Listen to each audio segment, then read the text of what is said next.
Le film commence avec Noboru, un jeune homme, qui retourne dans sa ville natale après une longue absence.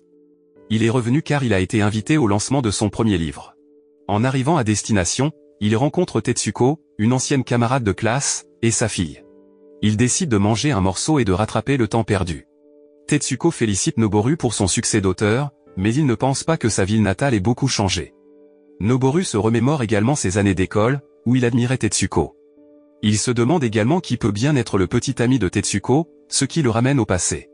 Lorsqu'il était nouvel élève, il a vu Tetsuko prêter une serviette à Miyazaki, un élève plus âgé et son ami. Mais il a aussi remarqué Miyazaki avec une autre fille, sans trop y penser à l'époque. Après l'école, Miyazaki retrouve Noboru près de la gare. Miyazaki comprend que Noboru est un élève plus jeune de leur école.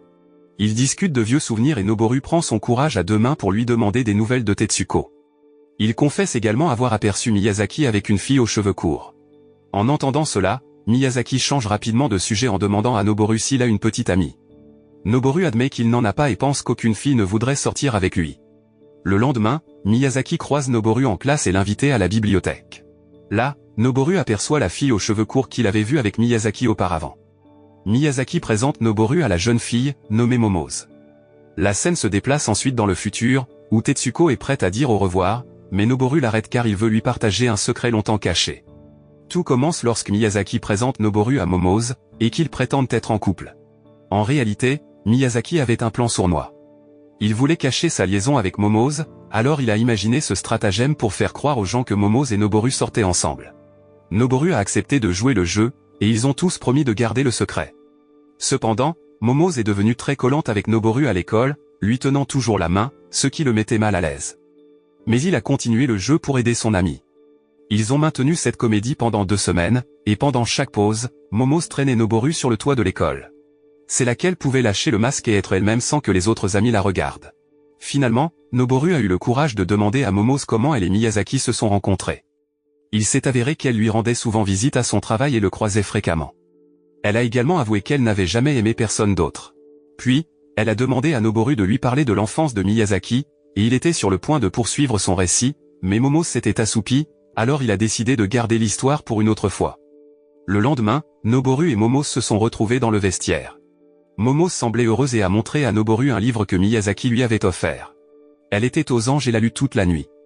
Noboru, à son tour, lui a montré un porte-clés de son enfance offert par Miyazaki. Mais Momose lui a arraché le porte-clés et est parti sans un mot. Pendant le cours, Momose ne pouvait pas détacher ses yeux du porte-clés. Après l'école, alors qu'ils partaient, Miyazaki et Tetsuko ont croisé leur chemin. Momose a, une fois de plus, attrapé la main de Noboru.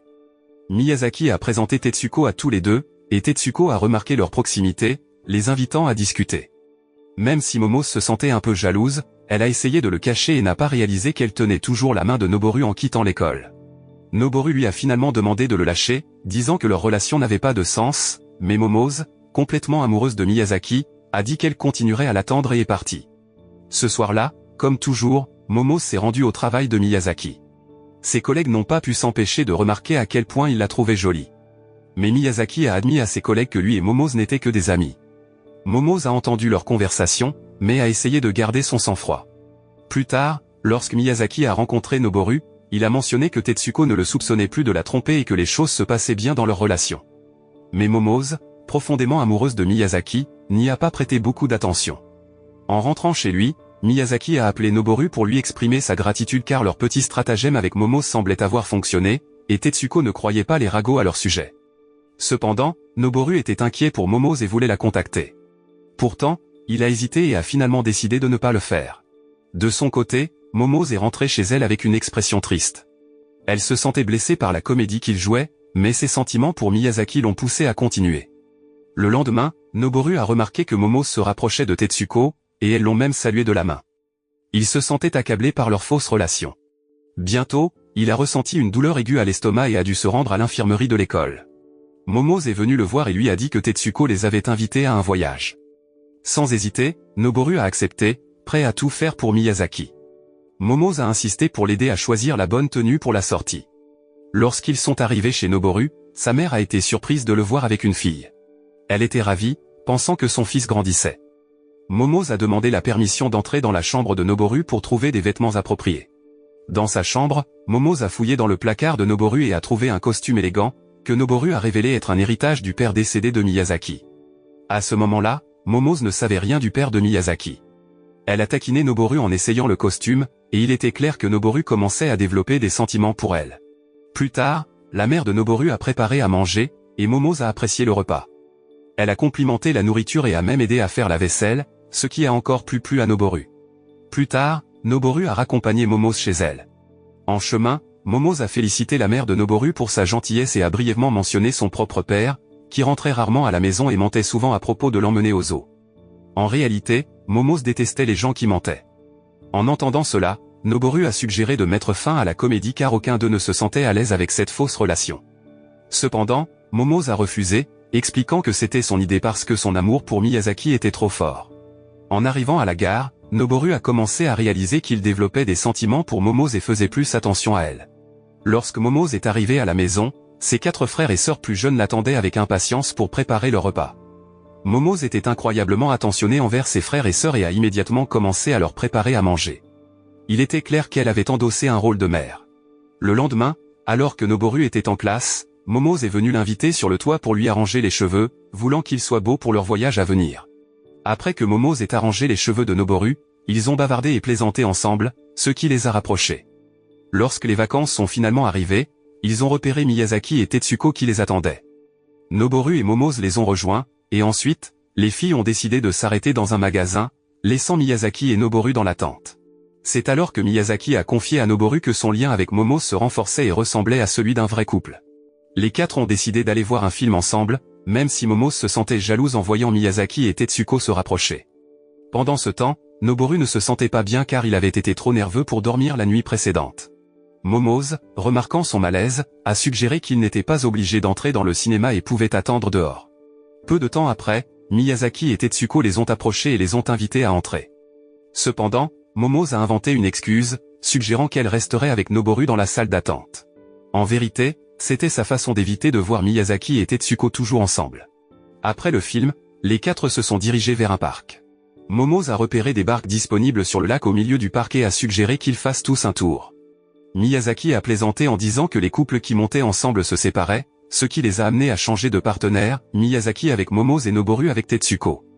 Noboru se sentait assez gêné autour de Tetsuko, mais il a fait un effort pour démarrer une conversation en parlant du film qu'il venait de voir, espérant que cela calmerait la tension. Plus tard, ils ont pris une pause et ont dégusté une glace ensemble, savourant les savoureuses friandises du parc. Au cours de leur conversation glacée, Tetsuko a révélé qu'elle n'avait jamais mangé de glace auparavant parce que sa famille ne l'autorisait pas à acheter des snacks à l'extérieur. Cela rappela à Noboru un incident d'enfance où Miyazaki lui avait joué un tour en divisant sa glace en 8 parts, ce qui le mit en colère contre Miyazaki. Ils continuèrent à échanger des histoires de leur passé. Après le repas, ils ont décidé de jouer à la balle et ils se sont tous éclatés, se sentant heureux et excités. Cependant, au milieu du jeu, Momose a lancé la balle un peu trop fort, l'envoyant éclabousser dans le lac. Finalement, ils ont décidé d'arrêter et ont commencé à rentrer chez eux. En chemin, Tetsuko a offert à Miyazaki une fleur de lanterne en papier. Cette fleur peut généralement symboliser des choses négatives comme l'infidélité ou la trahison, mais Miyazaki n'a pas compris son sens plus profond à ce moment-là. Pour lui, c'était juste une fleur ordinaire. Cependant, Noboru, qui l'a remarqué, a été déconcerté et perplexe car il comprenait la signification de la fleur. Miyazaki et Tetsuko sont descendus à leur arrêt de bus, faisant leurs adieux à Momose et Noboru, qui ont continué jusqu'à l'arrêt suivant. Momose ne pouvait pas s'empêcher de ressentir de la jalousie, voyant son bien-aimé Miyazaki se rapprocher de Tetsuko. Noboru comprenait également ce que Momose ressentait à ce moment-là. Lorsqu'ils sont arrivés à l'arrêt suivant, Noboru a voulu accompagner Momose, mais elle a refusé, voulant être seule. Elle s'est enfuie, laissant Noboru derrière elle. En essayant de la rattraper, Noboru a accidentellement emmêlé son pied dans un vélo, faisant tomber plusieurs vélos. C'est alors que Tanabe, un des camarades de classe de Noboru, a vu toute la scène et l'a invité à discuter dans un café. Au cours de leur conversation, Noboru s'est ouvert sur ses problèmes avec Momose. En entendant l'histoire de Noboru, Tanabe a révélé qu'il avait également des sentiments pour Momose. Tanabe a encouragé Noboru à rassembler le courage de poursuivre l'amour qu'il désirait. Sans perdre de temps, Noboru a enfourché son vélo et s'est dirigé vers la maison de Miyazaki pour le rencontrer. La maison de Miyazaki était autrefois une boutique qui appartenait à son père décédé, et elle était inutilisée depuis longtemps. Lorsque Noboru l'a visitée, ils se sont remémorés des souvenirs d'enfance dans cette pièce. Cependant, La vraie raison de la visite de Noboru était de parler à Miyazaki de ses sentiments pour Momose. Il a montré à Miyazaki la cicatrice sur sa jambe due à l'accident de vélo auquel Miyazaki l'avait aidé, le portant à la clinique la plus proche. Cet incident avait rendu Noboru profondément reconnaissant envers Miyazaki, et il était prêt à tout faire en retour. Mais ensuite, Miyazaki a demandé à Noboru quels étaient ses rêves. Avant que Noboru puisse répondre, Miyazaki a mentionné son propre désir de rouvrir la boutique de son père, quoi qu'il en coûte. Noboru a compris que les paroles de Miyazaki impliquaient qu'il utilisait Tetsuko pour relancer et développer l'entreprise. Il a donc demandé quelle place occupait Momose dans le cœur de Miyazaki à ce moment-là. Miyazaki a répondu que Momose était un bon match pour Noboru et les a encouragés à commencer une vraie relation. Cela a mis Noboru en colère, et il a déclaré que Momose ne devrait pas être traité de cette façon. En réponse, Miyazaki a rapidement écrit une lettre adressée à Momose, et cette même nuit, Noboru s'est rendu chez Momose pour la lui remettre. Lorsqu'il est arrivé chez Momose, Noboru a essayé de trouver sa chambre, mais il a accidentellement renversé quelques objets, ce qui a réveillé Momose et l'a fait sortir. Plus tard, Noboru a remis la lettre de Miyazaki à Momose. Elle l'a lu et a ensuite demandé à Noboru de faire une promenade avec elle. Momose a expliqué que la lettre disait que Miyazaki ne voulait plus la voir et mettait fin à leur relation. Cela a durement touché Momose, et elle a pleuré en la lisant.